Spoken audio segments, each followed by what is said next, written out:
the mystery schools, they refer to this mystical time of coming out of the age of innocence as the Luciferian philosophy. I've tried to illuminate you with this for years on my radio broadcast. In the Bible or in the church, they talk about the fall of man. Same thing. There's only one difference between the Luciferian philosophy and the fall of man, is that those who talk about the fall of man believe in God, whether or not they believe in a Savior, they believe in God.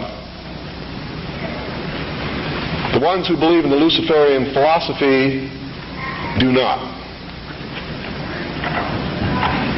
Now here's how that works. In the Bible we're told that Eve was tempted by Satan to eat of the fruit of the tree of knowledge of good and evil.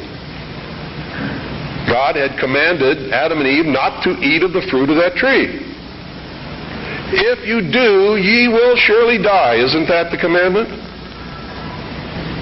Lucifer told Eve, God lied to you. He's holding back the fact that you too can become God. But first you have to eat of the fruit of this tree. And if you do, you will surely not die, but shall become as gods. Isn't that true? So, from the religious aspect, we see that as the fall of man because man disobeyed God. The mysteries, on the other hand, look at this in a different light. Here's their story. It's a metaphor. They don't believe that there ever was a God, or that there ever is a God, aside from man himself. And man has not reached that state yet, but can, this is what they teach in the lodges, that if you perfect yourself as the temple of the God within and become Christed, you've all heard this in the New Age movement, you too can become God. In her movie, running on the beach, spinning around, I am God. Go ask her early in the morning when she just wakes up and goes and sits in front of the mirror and looks at her aging face and tries to cover it up with makeup if she's God. She may tell you a different story about that time.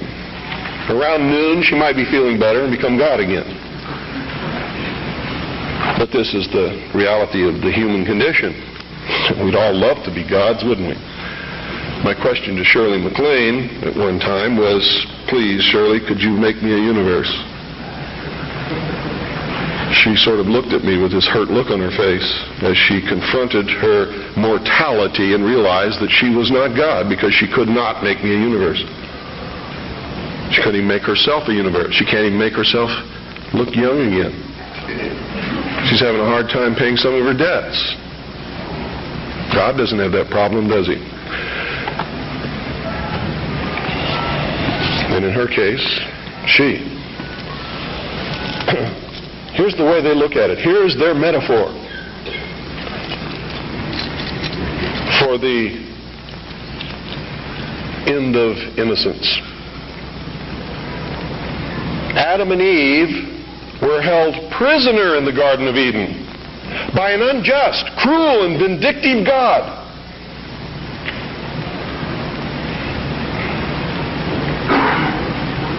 Until Lucifer set man free from this garden by giving him the gift of intellect. Through the use of intellect, man will conquer the earth, will conquer nature, and will himself become God. It's taught in every Masonic temple in this land. Every secret brotherhood, every secret society, every mystical temple, every occult organization teaches the Luciferian philosophy. They do not believe in Lucifer. They do not believe in any entity called a devil, and they do not believe in God. It is a mistake for you to assume that they do. They are atheists in the strictest sense of the word. They are humanists. That's their religion.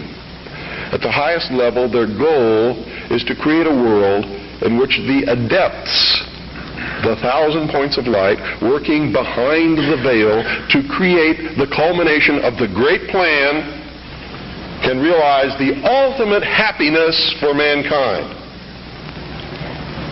That's why they don't oppose pornography. That's why they don't oppose certain crimes. That's why they say you should not be put in jail for the rest of your life for murder or anything else. There should be no death penalty, because it was a learning experience. And having gone through that learning experience, you're a better person now. This is what they teach. Who brought man the gift of fire? Prometheus. Who was Prometheus? Lucifer. What was the gift of fire? Knowledge, intellect. Hasn't man created industry, culture, society, science from the use of one solitary thing? Fire. Without fire, none of it would have occurred. None of it. Nothing. There would be no society without fire. That's how it's represented in the ancient myths and in the mysteries.